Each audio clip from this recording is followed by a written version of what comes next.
Welcome to the International Law Channel. We start with Martin Arostegui. Dear Martin Arostegui, how are you? How are you, Christian? Wonderful to be with you again. We start this podcast with him. Now we talk about the international security with Martin Arostegui and some report information about the national security in the world and terrorist propaganda attacks, maybe this 2022. Today is January 15, 2022. And now we talk about this important news with the most important journalist in the world, Martin Arostegui. Well, thanks for promoting me, Christian. I hope, I'm not sure if I'm the most important journalist in the world, but I'm one of them anyway. So, thanks anyway. Thanks for the promotion. Really appreciate it. Okay, listen. You're looking at the news, so am I. Is there a subject that you want to particularly touch on to start with, or do you want me to lead off?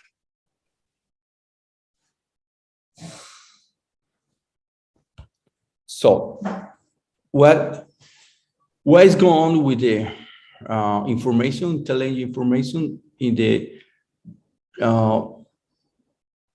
attacks, nuclear arm, or Iran now deals with the United States negotiation in Vienna, and this is very important for this international security war.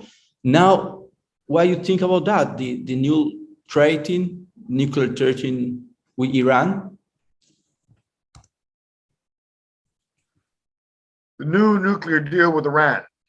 Frankly, it's something that I've been dealing far more with their Iran's penetration activities, terrorist activities, and Hezbollah and that kind of thing in the past week or so, where there have been some interesting developments. The nuclear deal with Iran is basically, well, look, I mean, Iran can break through to a nuclear bomb at almost any moment right now. We don't know when. We don't know whether, we're not sure when, we're not sure how, but their level right now of uranium enrichment is such that they could at any moment deploy a bomb. Israel is getting more and more nervous. They're getting more and more aggressive in their air campaign against Iranian targets in Syria and against Hezbollah, and against clearing away any possible Iranian positions around Israel. Because I think they're afraid that at any moment it's conceivable that Iran could mount some kind of nuclear attack, if it's not itself, it's through a proxy against Israel. The talks, as they are, the Biden administration has so far been incapable of restarting serious talks on Iran's nuclear disarmament. They seem to be, while they seem to be quite extended, to have achieved quite a bit of room, or they seem to have taken Iran to the point where they were prepared to sign on to actually postponing their development of a nuclear weapon at the time of when the Trump administration was in power. They seem less and less inclined to do so today. And an alternative to a new round of inspections, on-site inspections of Iranian nuclear weapons facilities, which I think the Biden administration is trying to arrange, they don't seem to be able to work this out either. So at the moment, it's very much of an impasse with Iran's possibilities of gaining nuclear fission looming very large.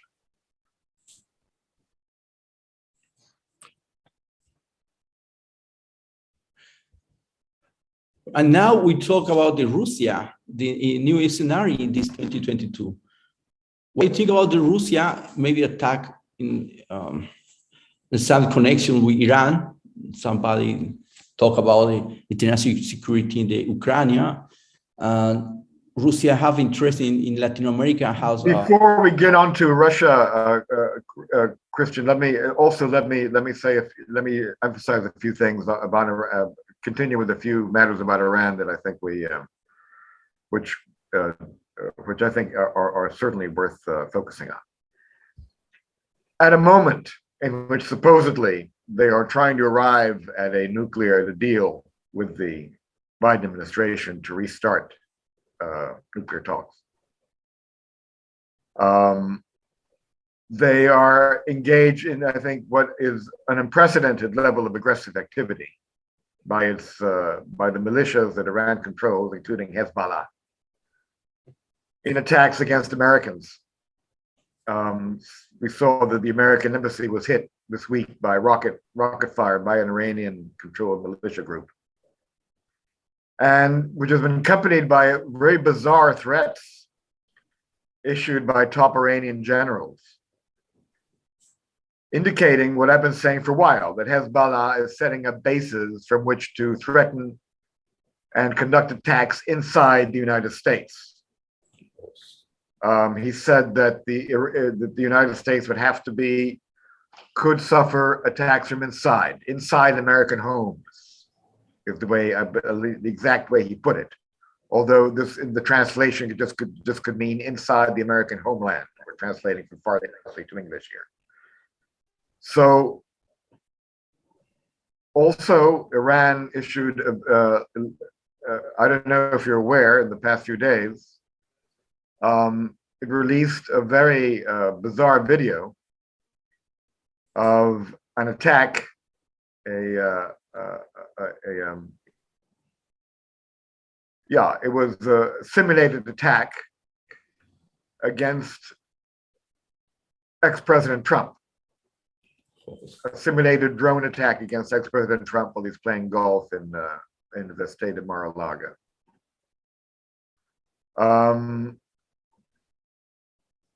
In fact, it wasn't a drone. The film was shot through a drone, but it was using a kind of robot tank, laser with a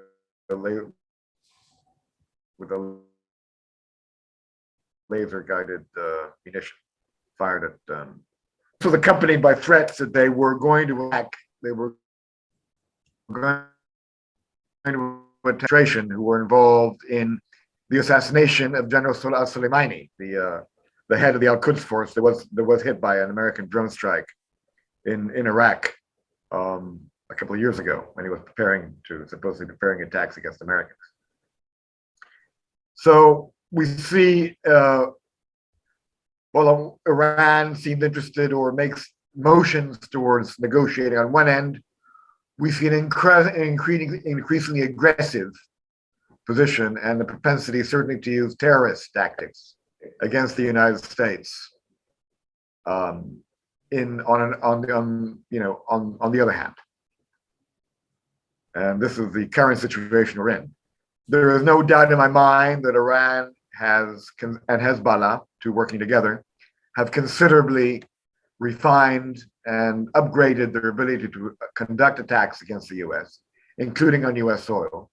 And I've said repeatedly, with the US border now with Mexico, which has previously been an infiltration route for Middle Eastern groups, now totally open, completely out of control, with thousands of migrants pouring in every day, that would seem to be the obvious route from which they may be able to infiltrate personnel from which to conduct a mission.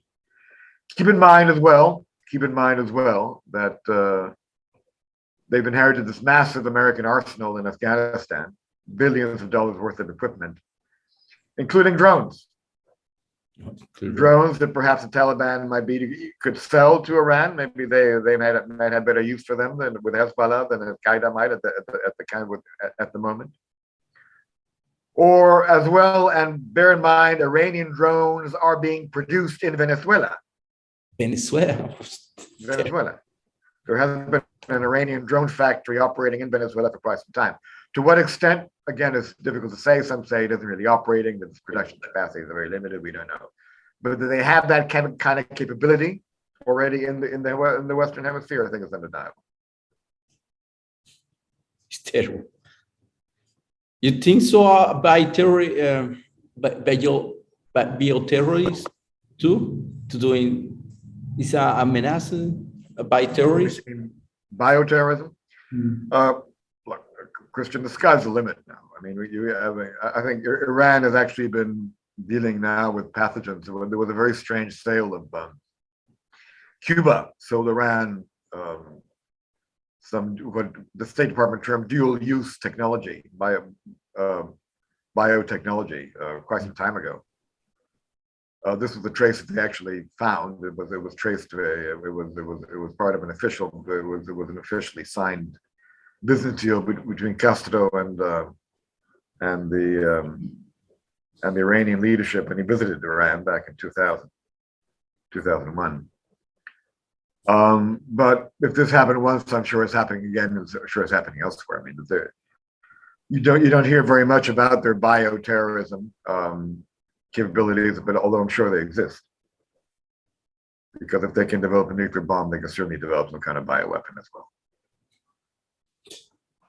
It's incredible. It's incredible. Now you're going to talk about Russia.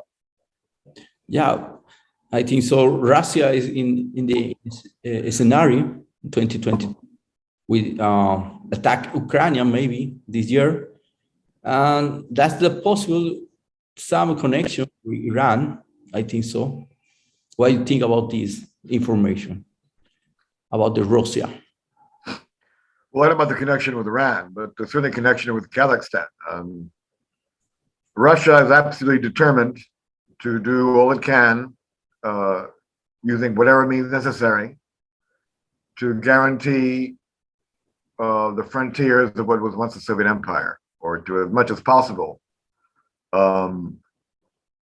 roll back certain gains that the West has made as far as what they believe is an encroachment on their natural frontiers. They just use troops, Spetsnaz troops, all kinds of military aid to help a dictator in Kazakhstan withstand an internal rebellion against his regime. And so now frankly, I thought maybe that might keep the Russians entertained for a while, but no, I think the Russians are focused back on the Ukraine. And from all indications, including official statements by the Biden administration, which, as we know, tends to be a rather dovish, tends to take a rather dovish, relaxed view of international relations. Russia is definitely preparing the ground, if not for an invasion of all of Ukraine, at least a reinforcement of the pro-Russian separatists in eastern Ukraine, with a view to annexing part of the country, possibly to safeguard or to close the gap that exists in Crimea, which of course had invaded a few years ago. I forget the exact date, which it took again by force through a surreptitious military force. They're talking about the planning invasion, Russian agents provocateurs in eastern Crimea, in eastern Ukraine,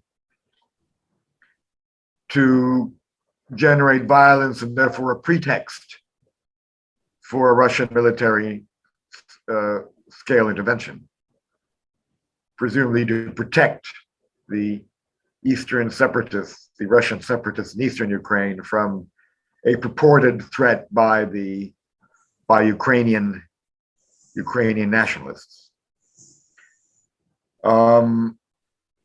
This is very reminiscent of the tactics that Hitler used, Nazi Germany used when they invaded Poland back in 1939, which started World War II. They also sent in Waffen-SS provocateurs into the an area of Poland, a small area which had remained German, to create trouble and generate a pretext for Russia to invade Poland. I mean, for Germany to invade Poland to protect the Russian minority in Poland. This is historical record. And it looks like the Russians are adopting the same, reading from the same book, reading from the same page, to generate the environment or pretext for them to intervene in a military takeover of eastern Ukraine, which I think is what they're going for. In the past, Russia support Libya, regime of Assad, and now it's possible to support the Hezbollah. You know, Hezbollah is the origin Lebanese, and Iran support Hezbollah. Russia is maybe too. Is possible in the future. Some connection, no? Some connection. Well, I mean, it's interesting that what we have now is Russia threatening to make military deployments in the Western Hemisphere, in Cuba and Venezuela, to defy the US in the event that NATO or the United States were to deploy any troops in the Ukraine or in the vicinity around what it considers to be its natural frontiers, the Baltics, around the Baltic area as well.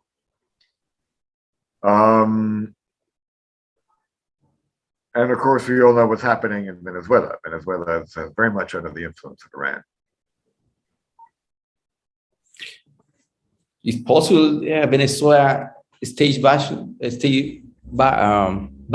the Russia, no? In the future for arms, for factories, Kalashnikov. I remember a new report about the Kalashnikov's factory in Venezuela. And this is the national security for the region. Russia has all kinds of military hardware in Venezuela. They've got the 103 Kalashnikov AK-103 factory already operating. They've got several SS-300 anti-aircraft, which are quite sophisticated anti-aircraft batteries, anti-aircraft missile batteries covering much of the Venezuelan airspace. And in addition, they have, I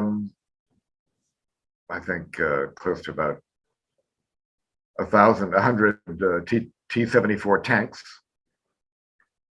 And of course, the Sukhoi aircraft that they've had deployed there for quite some time with the Venezuelan Air Force, as well as attack helicopters. They own the Venezuelan armed forces. All of their heavy hardware is largely supplied by Russia and manned by Russia as Iranian advisors. Since Russia is also an important supplier of weapons to Iran, to which provided the SS-300 anti-aircraft system, as well as other weapon systems. You have Iranian personnel trained in the management of Russian weapon systems now operating in Venezuela, replacing in many cases Russian personnel for reasons both cultural and racial reasons. Iranians blend in better, more easily with the Venezuelan population, where there is actually a large Middle Eastern ethnic Middle Eastern component. So they don't stand out as much as the Russians do. But yeah, I think that's been going on. That's been told to me by very senior foreign members of the Venezuelan Armed Forces. The Iranians are increasingly taking up the role of operating the Russian weapon systems deployed in Venezuela. Are you hearing me well, Christian? Well, that's about, that's what I have to say about it. I mean, it's curious that when Russia appears to be seriously contemplating the invasion of Ukraine, today, it is using tactics that were used by the German Nazis when they invaded Poland back in 1939. So that seems to be what they're playing at.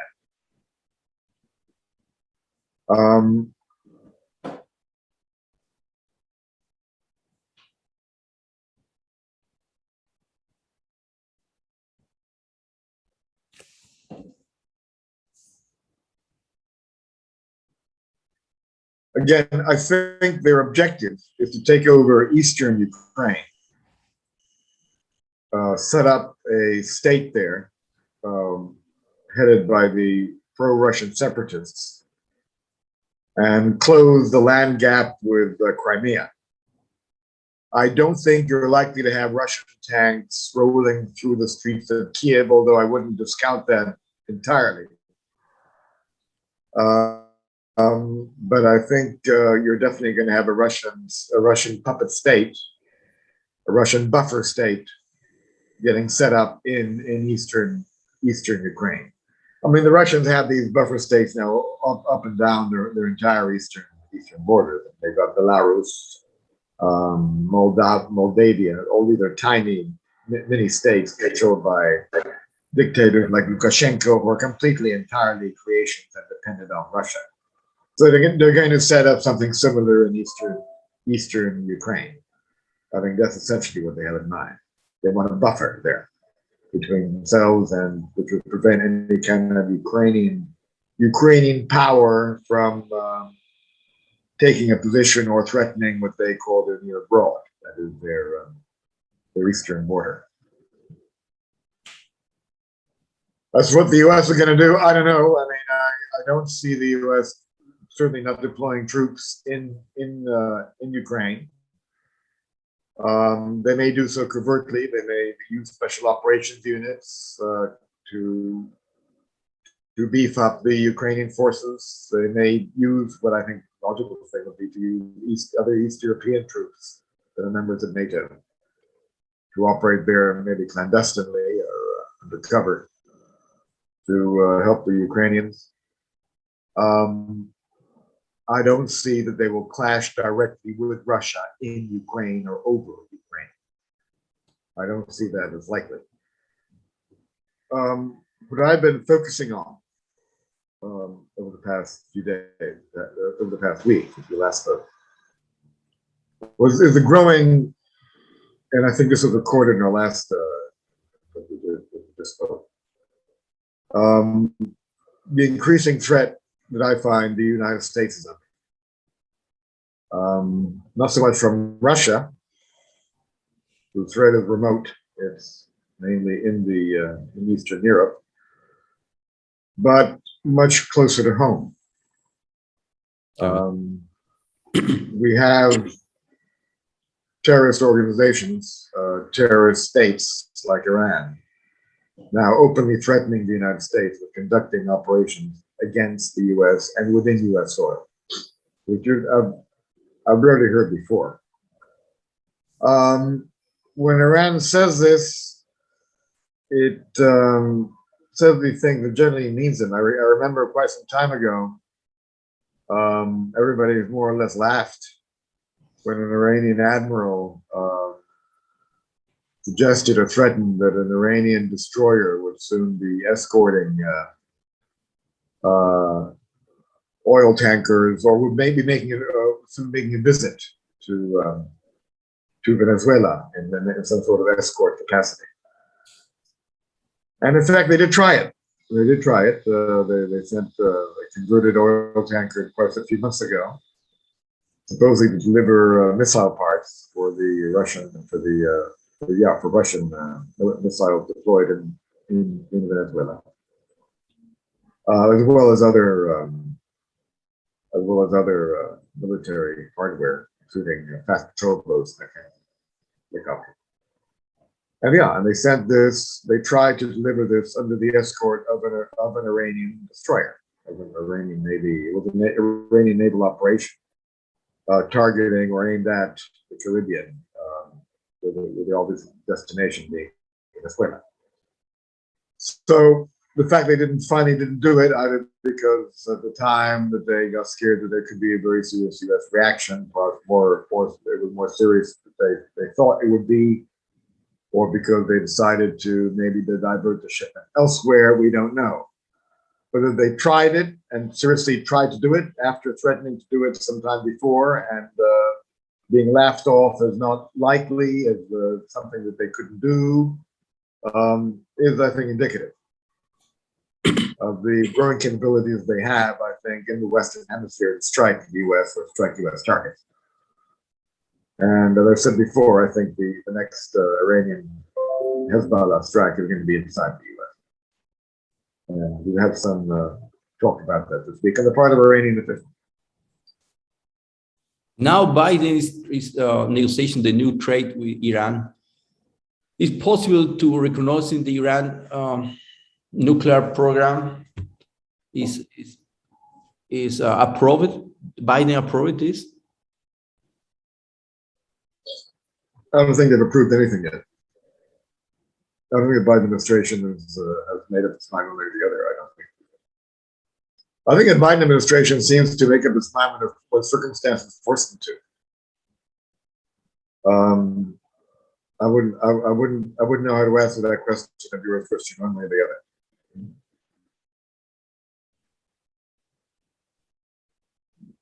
Okay.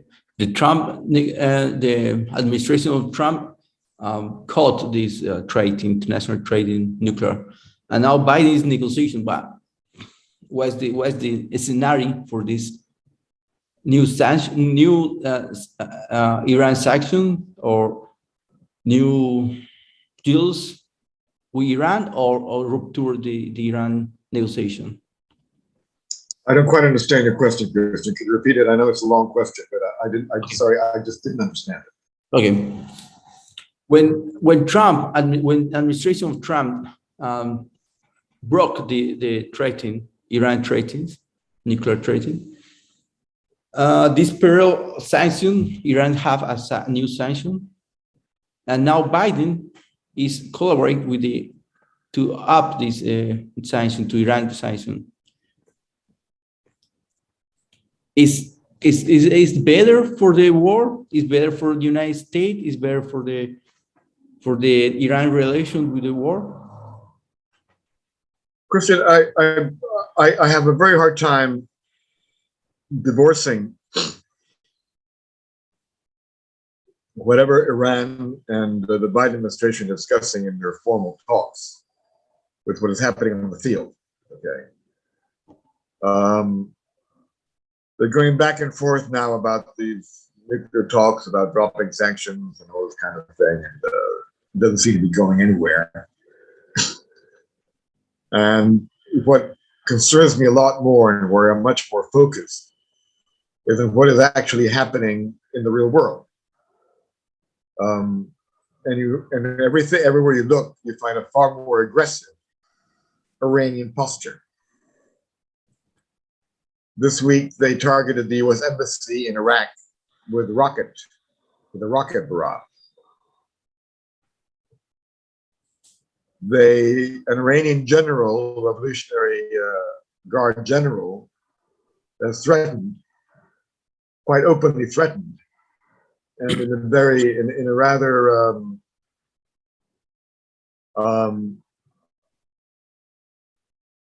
in a very precise way, to conduct assassinations of officials of the Trump administration who were involved in the drone attack which killed General Soleimani a couple years ago.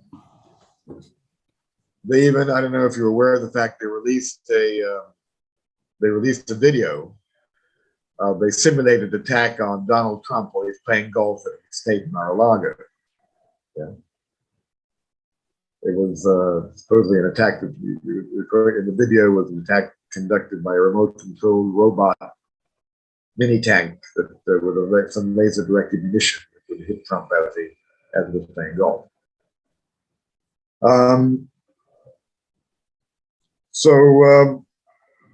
This is accompanied also by further threats by Iranian officials, high officials, and military officials, to conduct attacks in general inside the United States. I think the precise words used were inside U.S. home, which I think is a literal translation of Farsi, which means inside the U.S. homeland, inside the U.S. home. So this is what you have from Iran at a time in which they're supposedly trying to sit down for talks with the Biden administration. And it doesn't sound to me like a government is very serious about having talks.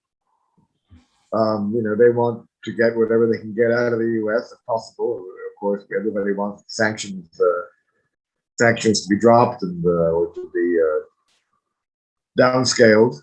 But they seem to be increasingly overtly in a much more aggressive mode than any peace, give or take, peace talks would indicate.